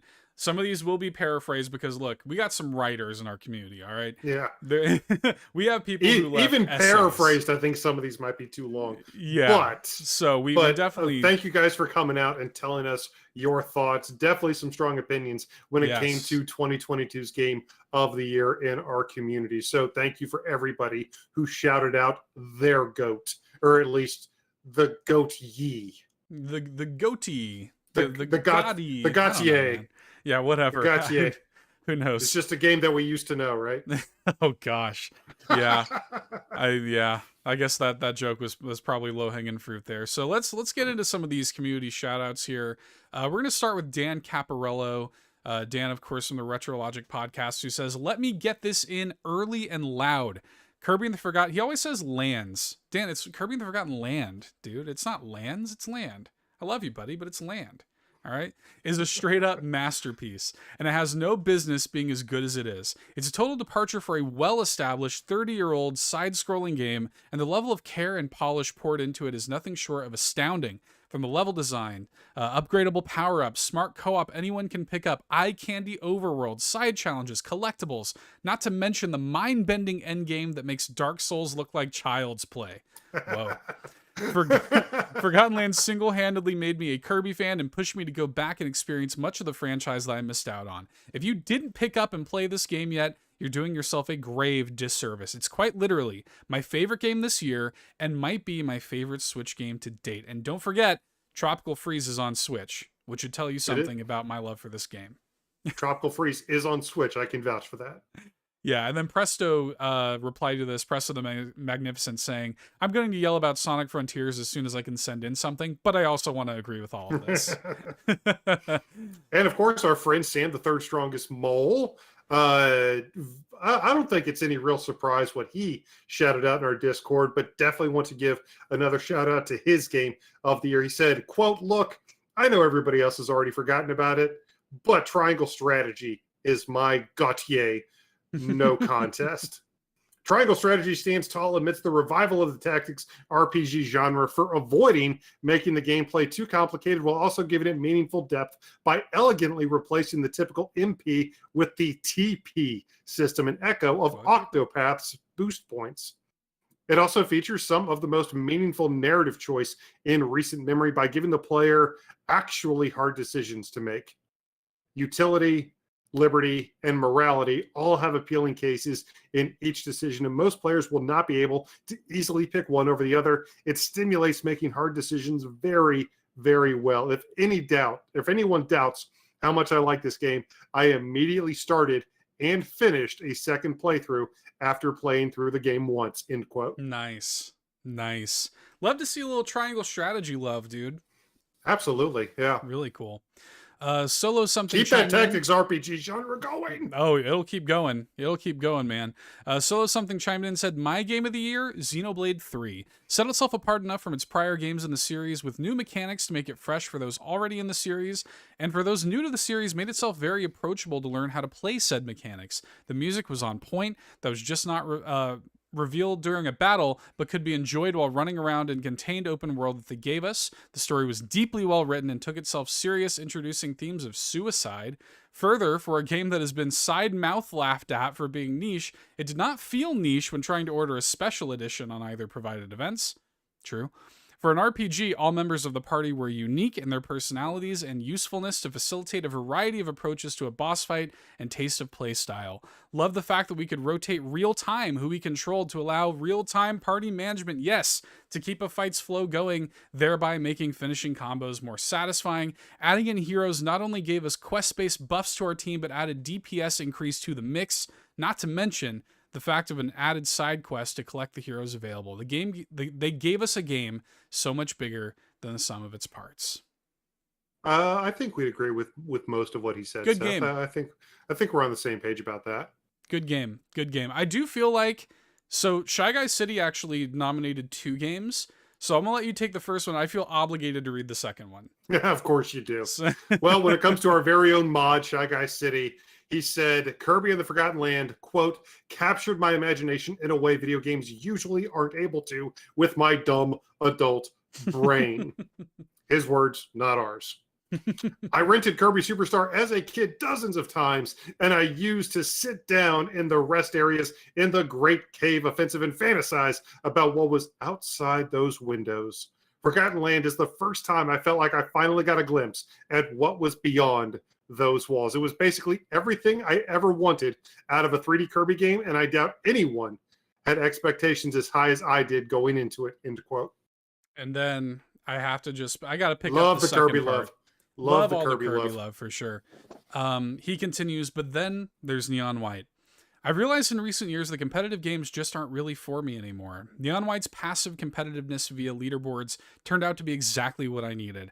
A half-serious comment I made to Seth in the Discord about not moving on in the game until I passed all of his times accidentally snowballed into some of the sweatiest gaming moments I've ever experienced. Yeah, and some of my all-time favorites to boot. I will never, ever forget setting up my Switch OLED in tabletop mode in bed, furiously contorting the sticks of my Pro Controller in all directions at 4 a.m., trying to beat one of Seth's times for the world record time on a level, praying that the clicks and clacks of the controller didn't wake up my wife. Yeah, man. Those were just the first like month or two of Neon White. It was just real. Primo video games, dude. And yeah, Shy Guy City and I we're trading world records, and I'm gonna be chasing that dragon for the rest of my life, dude. Like there's just that was just such an amazing experience for sure. Just to give you guys an idea, he finally wound up adding me as a friend on the Nintendo Switch just so he could see my times. That's what really happened. Actually, no, Sparky did that. But I like to think that Yeah. Matt did that for the same reason. It was probably a happy side effect, if nothing else. Probably a happy side effect. And I love what our good friend Hambone Johnny had to say about his pick. Very concise. Very You know, concise. other people like to write, you know, miniature novels, but a very Ernest Hemingway approach to his game of the year. He said, quote, Cult of the Lamb. Yeah. Yeah. End quote. They always said that Ernest Hemingway could tell a story in just 5 words, and I mean that's exactly what Hambone Johnny did. Enough said. Hemingway would be proud, Johnny. He would be proud. Nothing more to say than that. So why don't you take Shy Guy's submission here, and then I'll take on Flightsy's, which is a mini novel. You may want to drink some water for Flightsy's. You know what? Yeah, I'll go ahead and prepare. But for our other mod, Shy Guy, for me, quote, it's XC3. He means Xenoblade Chronicles 3, by the way, for anybody who might not know about that acronym. But for me, it's Xenoblade Chronicles 3. Nothing else comes close. I had never played a Xenoblade game before, but I kept hearing about the quality of life improvements in this game, and that was enough to intrigue me. I've only been this engrossed in a game 3, maybe 4 times in my entire life, and I've been playing games since before the NES. The storytelling was so well done and well paced. I was emotionally engaged from start to finish. Noah and Mio have become 2 of my favorite characters of all time in any media. The entire cast is truly likable. The music is also an all-time great. I never thought my current circumstances would allow me to play such a large game like this, but I would go out of my way to make playtime for it. I hope the story part of the DLC proves a worthy add-on. It's now my most anticipated game behind only Silksong. Nice. Also shouts out Kirby. Says, if I didn't play Xenoblade 3, then it would have been Kirby and the Forgotten Land. Outrageously good game. Also shout out to Valve. The Portal games run really well on Switch. They portaled a lot of love into that game. Another game worthy of praise that I played in 2022 but didn't release in 2022 is Crosscode. So yeah, cool shout outs there. But Flightsy really pulled out all the stops. I'm going to preface, this is the truncated version. Some of y'all got to take some broadcast writing classes. Well, Flightsy, dude, he goes all out. He submitted, I kid you not, a 1,000 plus word essay, essentially. And I have truncated it. If you want to read the full submissions for any of these, I do encourage you, if you're not already in the Discord, please. The links are in the video description. They're always in every episode description. Everybody is welcome. There's a Golden Aces channel in the Discord that's been up for the past month where you can read all of these submissions and more in their entirety. So I definitely recommend you do that because we have some amazing writers and just some intelligent, thoughtful people. But let me get into Flightsy's submission here. Buckle up, folks, because Flightsy's going to take us on a ride. All right? Gonna take you for a ride. I knew it was coming. Flightsy said, Kirby has always been one of my favorite franchises. However, it's always been something of a comfort series. It was hard to articulate what made Kirby stand out to me besides growing up with it. Kirby and the Forgotten Land changed that for me. I can genuinely say that Kirby and the Forgotten Land is one of the best 3D platformers I've ever played, and a really good example of the advantages of making a mostly linear game that are often overlooked in the general obsession a lot of people have and making everything open world these days. The first thing I noticed as I started the first level is how this game utilizes the camera to make the game feel cinematic, giving this really quite amazing camera angle as you stumble out of the woods and into the sunny grasslands, staring up at a ruined skyscraper while petals rain down. I love that picture that he paints there. It was that moment that I knew this was going to be a great game. The camera is also really good at hiding secrets. I think it's really impressive that as a dedicated completionist, always looking for every secret, there were still a good number of times when I had to go back because I missed a Waddle Dee, yet I never felt that the D was hidden in an unfair way. Basically, along with the Waddle Dees hidden in each level, you get another Waddle Dee for each secret mission you complete in a level, which reveal themselves as they get cleared, or one at a time if you complete the level without clearing it. I love what he says here. These are really fun, and I really liked how many of these missions are things I naturally found myself doing in the level. Every time I did something, like climbing the statue at the beginning of Welcome to Wandaria, and the secret mission would reveal itself, it felt like a little high five from the game for being on the same wavelength. I love that. That's totally true. There's also a ton of even harder to find secrets that contain stuff like extra capsules, coins, and references, where they're hidden in places difficult enough that it would be unfair to put something essential there. On a story level, this game has everything I'd expect from a Kirby game. The end boss is suitably eldritch and leaves suitable hints as to what's happened in the lore as a whole. The final cutscene made me suitably emotional. Although I generally don't like the gacha mechanic of the capsules, they are a cool way of delivering lore tidbits. I really like how Meta Knight and King Dedede are characterized here. He put a spoiler in there, light spoiler, so I'll skip over that. As usual, Nintendo appears to have messed up translating some of the lore, but what we did get over here is still really neat. The game also has a lot of cool extra content. The 3 sub-games are a fun distraction, although Tilt and Roll made me want to strangle someone by the end. Fair. I really like the treasure roads as a special challenge if that forces you to master certain abilities if you want to hit the target time. The post game is absolutely stacked as well, with extra treasure roads, a band sound test you can upgrade with coins, new ability upgrades, and a brand new campaign inside a strange dream dimension where you have to travel through altered versions of previous levels. He also shouts out the phantom versions of the bosses in the dream campaign and the Ultimate Cup Z, which he says is a boss rush of the phantom bosses, along with phantom versions of some of the bosses not phantomized in the dream campaign, and a brand new phase added on to the phantom version of the final boss. In conclusion, I think Kirby and the Forgotten Land is a spectacular game and definitely got snubbed for Game of the Year. Even though I've already made 3 long text posts, I feel like I haven't even scratched the surface of this game. I hope I was able to show off a little bit of why I love it so much to you. And you know what, Flightsy? You did. You did. Flightsy likes Kirby and the Forgotten Land. TLDR. It is good game. It is very good game. You talked about the band, Deedly D's, or I've got tickets for them next year, actually, as a matter of fact. And the gacha mechanics with the little collectible 3D models, they're not actually too bad. They could have been much worse. Thankfully, there's some kind of algorithm working in the background that still gets you a new one with a decent percentage of the time. It didn't take me too long to get them, and I am a sucker for 3D model collectibles in games like that, and there's a couple hundred of them in Kirby and the Forgotten Land. I love collecting all those things. So yes, TLDR, Kirby, good game. Good game. Thanks for taking the time to write all of that, Flights. Again, there was more. So head into the Discord if you want to read everything that everybody wrote. There were a lot of implied submissions and things like that. There was a lot of kind of talking about it. We did get, though, one video submission submitted to us that I do want to show you guys right now. This comes from Anna Hudak, who she did take the time to send in a video submission that I do want to play for all of you guys right now, and we're just going to give her the floor for a few minutes to tell you what her favorite Nintendo game of 2022 was. So take it away, Anna. We will see you all on the other side.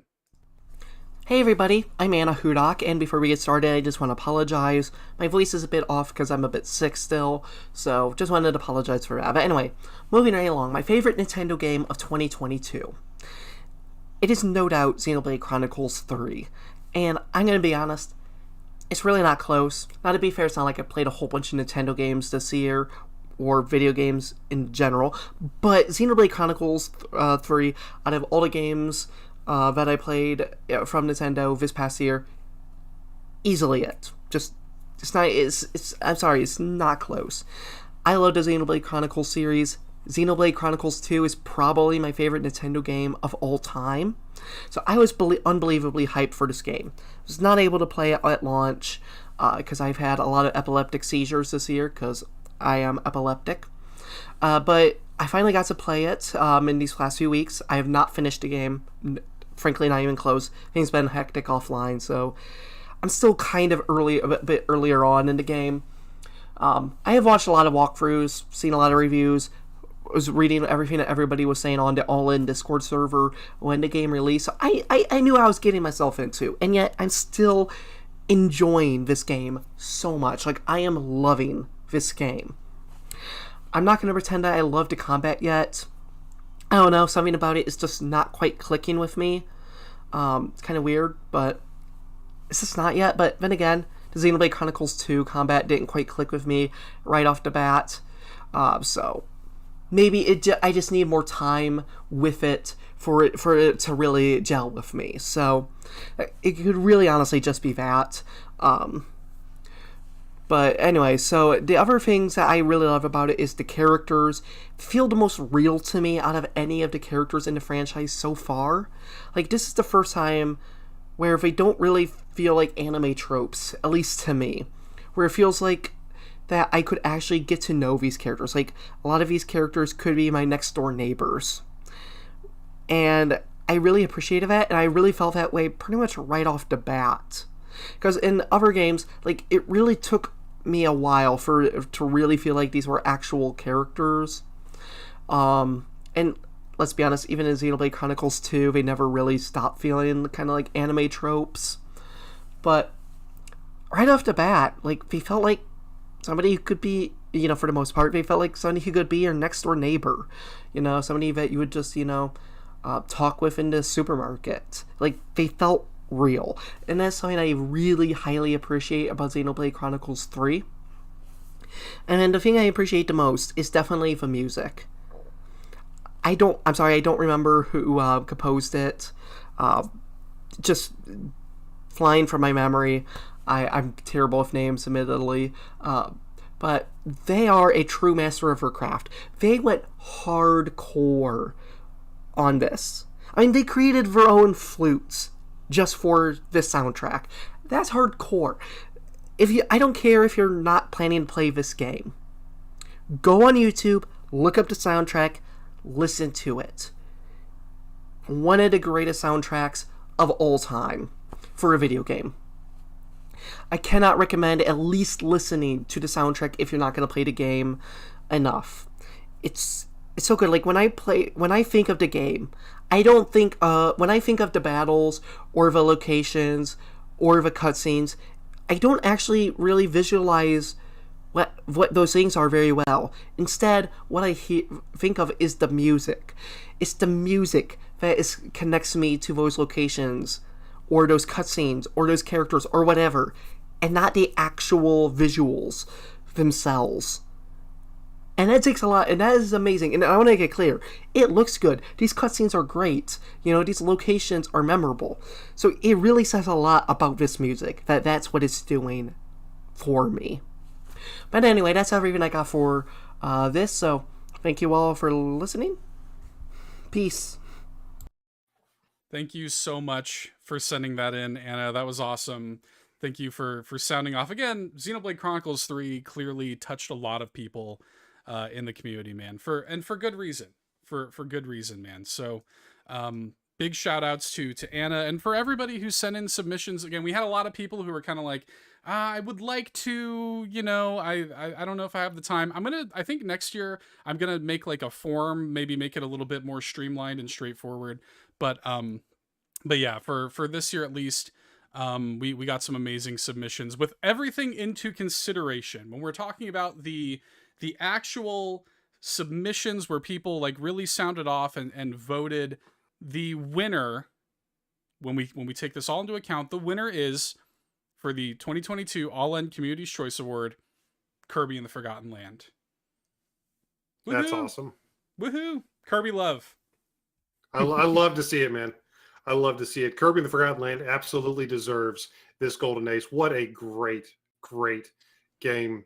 I mean, we can't really say too much more about it. It was nominated in plenty of categories tonight already. We just be treading over old ground, but yeah. I mean, just all the superlatives in the world. It's amazing. Well done. Well done, not just everybody who worked on it, but well done everybody who has supported Kirby over the past 30 plus years for helping us get to this point. Great game. So, hey, Shy Guys City, Flightsy, Presto, everybody else who voted for Kirby, you don't have to riot now. So, no rioting. So, Eric, I do believe we have one final award to give out tonight. I think we need to talk about Game of the Year. Game of the Year. Man, it came down to some really, really, really, really, really, really good games this year for 2022's Game of the Year. So here are the nominees. For Golden Aces 2022, your Game of the Year nominees are Neon White, Kirby and the Forgotten Land, Xenoblade Chronicles 3, Mario plus Rabbids Sparks of Hope, and It Takes Two. And we're actually going to count these down. Starting with our number 5 Game of the Year 2022, It Takes Two. Good game. Very good game, You know yes. what? Good game. Already taken home at least one Yeah, it took at least home one Golden best Ace, party best multiplayer. Mm-hmm. Yeah. Because turns out game is very good. Yeah. Game is very good. Again, It's, just watch our playthrough. Watch our playthrough. It's here on YouTube, full playthrough, like 10 and a half hours. Just again, it's the best co-op game ever made. We can't say any more superlatives we haven't already said. A lot of these games have already been talked about in other categories, so we don't need to spend a whole lot of time, but it deserves to be in the top 5 this year for sure. Our number 4 is Mario plus Rabbids Sparks of Hope. And again, it didn't actually end up taking any of the categories tonight, but it totally deserved to be in the conversation in the top 5 Nintendo games of 2022. Again, it is the game we were waiting for. It is exactly what we wanted out of a sequel to Kingdom Battle. 1000%. Yeah. And while it wasn't the best in any one category, the sum of its parts speaks for itself. We had an absolute blast with it the entire time. Just such a great experience that built beautifully on a game that Seth and I adore. Yep. And I do feel like I do feel like this one, when we're ranking these, right, it's kind of, I think a lot of people are wondering where certain things are going to land. All right. Mm-hmm. Our number 3 is Neon White. Yes. Our number 3 is Neon White. Again, another super deserving game. Neon White is absolutely fantastic. From the bonkers anime narrative to the buttery smooth, really interesting arcade style gunplay. We did an entire indie showcase just last week on Neon White just to gear up for the Golden Aces. Definitely go back and check it out. Turns out Seth and I have a fairly high opinion of that little game from Annapurna. But, or not Annapurna. Well, yeah, Angel Annapurna. Matrix is the developer. Angel Matrix, yeah. Yeah, Annapurna is the publisher. Neon White, like I said, I have a very particular. It's always weird when we're putting these together because you have to sort of separate your own personal biases sometimes from when you're looking at like objective, and what this means for the system and for Nintendo Switch and Nintendo fans and things like this. Yeah. So Neon and White, what has been the best example of X throughout the entire course of the year. Exactly. So Neon White, is a phenomenal game and deserves to be in the top 5 1,000%. It's my personal game of the year, but for All Ends game of the year, being at number 3, I think still just speaks to the quality of the game. It's amazing. And coming into the last 2, I think y'all probably know what the last 2 are, but where do they fall is the question. The silver medal goes to Kirby and the Forgotten Land. Yep. Again, we agree with basically everything that you guys said. All of those incredibly articulate, intelligent, clever, well thought out things that you guys threw in our Discord. We completely agree with everything you guys said. What a superlative achievement. And on a system that has been getting series best installments in so many different of Nintendo's first party IPs, Kirby and the Forgotten Land still sticks out that much as a step forward. Yeah. Fantastic game. You'll hear no argument from me. Just won the All In Community's Choice Award. So, completely deserved. Completely and I'm deserved. really happy. I'm so happy we got to give one to Kirby. However, All In's Game of the Year 2022, Xenoblade Chronicles 3. I mean, I know it was the Xenoblade sweep tonight, but I challenge anybody listening to this, watching this, whatever, to say that it wasn't deserved. Every category that this game was nominated in, every category that it won was deserved. This is a game made by a huge team of artists, again, operating at the top of their craft. Every single solitary element of this game is above and beyond. From the narrative to presentation to music to gameplay and combat and everything, it is all it is near perfect. It is all best in class, one of the finest JRPGs ever made. And I mean, I have no qualms at all calling it the best Nintendo Switch game of the year last year. From the gameplay and the quality of life improvements to that amazing soundtrack and the hauntingly beautiful flute medleys that we got to hear all the time, to the incredible narratives. I say narratives plural because you're constantly pinballing between stuff that's funny and heartfelt and earnest and interesting and slapstick and heartbreaking, but always amazing. The game is 160 hours of near flawless production and gameplay on every facet. It is a masterful achievement in game making that needs to be celebrated. Not to take anything away from any of the games that we've talked about tonight in any other categories. However, when we looked at everything, when we looked at all the games, Seth and I had to crown Xenoblade Chronicles 3 as the game of the year for 2022 and the winner of the Golden Ace from All In, a Nintendo podcast. Absolutely. So just to run this down one last time, number 5, It Takes Two from Hazelight. Number 4, Mario plus Rabbids Sparks of Hope from Ubisoft Milan and Ubisoft Paris. Number 3, Neon White by Angel Matrix. Number 2, Kirby and the Forgotten Land by HAL Laboratory. And number 1, Xenoblade Chronicles 3 from Monolith Soft. Congratulations to all of the nominees. Congratulations for the win for Xenoblade. What a great year. Yeah. What a great year. Another fantastic year for gaming. Another wonderful year for us here at All In, a Nintendo podcast. Just talking about all of these games makes me want to go back and replay them. Xenoblade Chronicles 3 is a little bit harder to do that with, but what an incredibly special experience it was nonetheless. I'm so looking forward. Hey, hey Seth, that's actually a really nice shirt you have on right there, buddy. This old thing? Oh, wow. Look at that. That's a cool little shirt.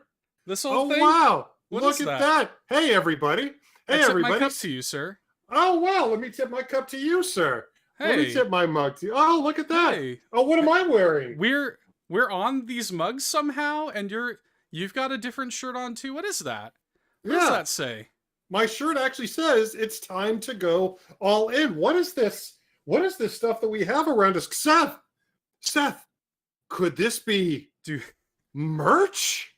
We're being so stupid right now. Yes, we have merch, we y'all. are being so stupid right now. Yes, we have All In finally has merch. It's here. We wanted to announce this at the end of the Golden Aces. This has been something we have been building on for a long time. We have long wanted to have All In merch to give to you guys and to have available. And it's here, man. It's here. We're wearing it. Keep Nintendo Weird shirt. It's time to go All In shirt. We got mugs. Look at us, man. This is crazy. Yeah.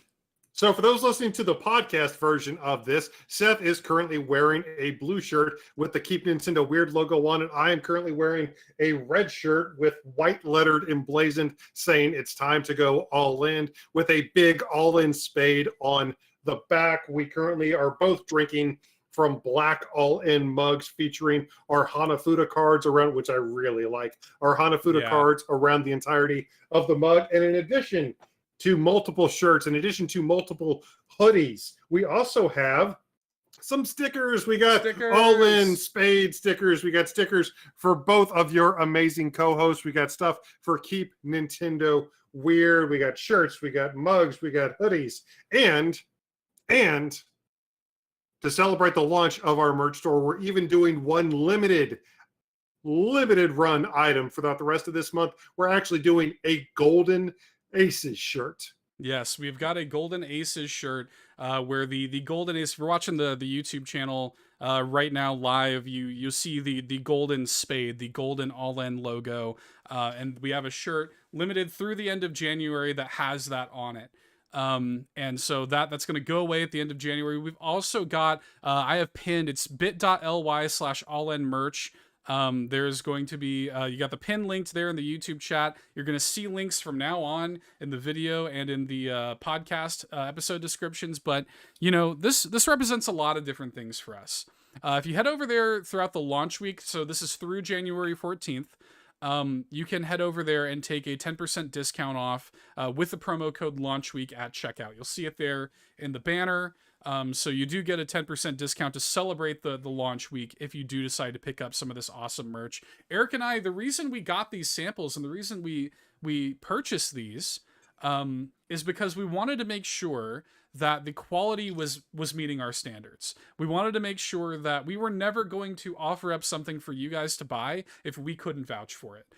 These shirts are comfy. The prints are high quality. It's fantastic. And chiefly too, we wanted to give value to our supporters on Patreon. So this is another thing that we've worked into the Patreon campaign. Triforce tier supporters actually heard about this earlier today, got a little bit of a sneak peek.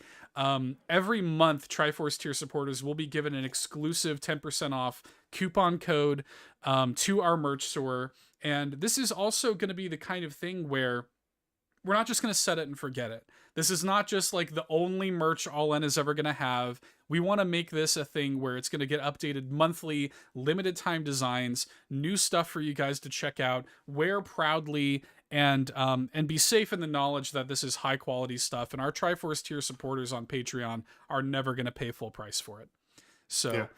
And we have some ideas for new shirts. We got some ideas for new items that we want to add. There's going to be a Namaste something, maybe a Namaste mug or something. But also, we'd like to know what you think would be cool items for All In merch. So let us know. It may wind up as an actual official piece of All In, a Nintendo podcast sellable swag.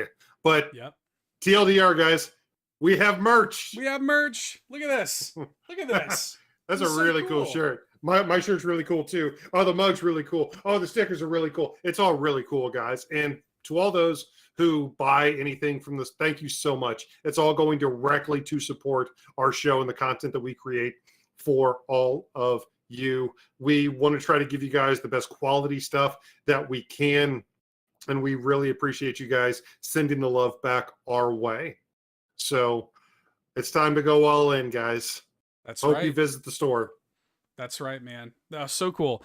I'm so excited about this. And speaking of again, patrons, Triforce tier supporters, you guys now have even more value in your tier of support. So just our small way of thanking you guys for our ultimate supporters.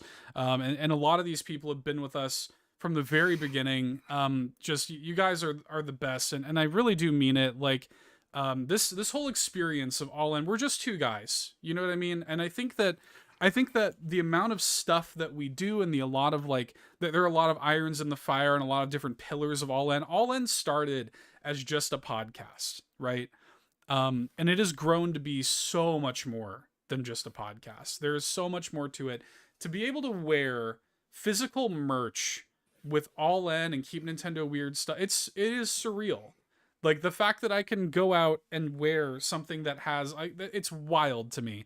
This all started because you and I just had an idea we should do something together. And here we are. And you all have supported it for 2.5 years now. And that is just, that is so meaningful to me. I'll never be able to thank you enough.